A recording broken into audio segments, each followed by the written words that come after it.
Traveling on a budget, timing is everything, especially when you're booking a plane ticket. These days, traveling in general has gotten crazy expensive. So hop on board to discover our ultimate guide for cheap flights.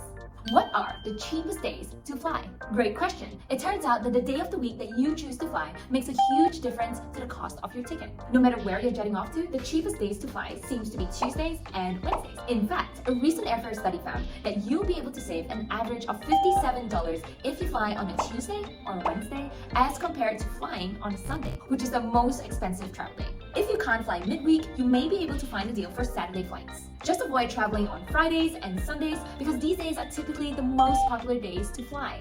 Pro tip, choose more inconvenient flight times like early mornings, late nights, or even overnight flights. Tickets are typically cheaper for less desirable flight times, and best of all, they're less crowded. What are the cheapest months to fly? Fall and winter seem to be the cheapest months to fly, just because they're not really popular vacation months, except around Thanksgiving, Christmas, and New Year's, of course. A good rule of thumb is to avoid traveling during summer or spring break to get the best deals possible. However, it's good to take note that the off-season looks different depending on your destination. Doing a little research to discover your destination's off-season can help you find the best deals on flights. When is the best time to buy plane tickets?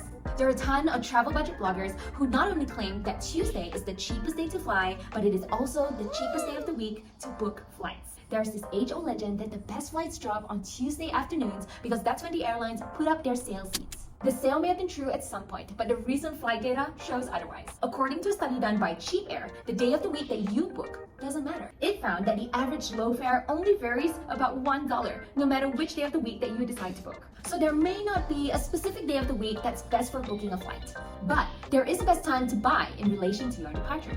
The same Cheap Air study found that travelers who booked their tickets 127 days to 21 days before their departure scored the cheapest flight tickets. This is another question. Is it cheaper to buy your tickets at the very last minute? For as often as it happens in the movies, you might think there's a benefit for you rushing up to the ticket counter, begging for the next flight out. According to flight trackers at Scott's Cheap Flights, airlines have done away with last call price drops because they realize that they can make much more money taking advantage of business travelers who will pay full price to get a seat at the very last minute. Just remember, you're more likely to get a cheap flight if you do plan ahead of time. Now that you're armed with the knowledge on the cheapest days to fly, you can now experience the joys of traveling while maintaining your financial independence goals. Happy booking!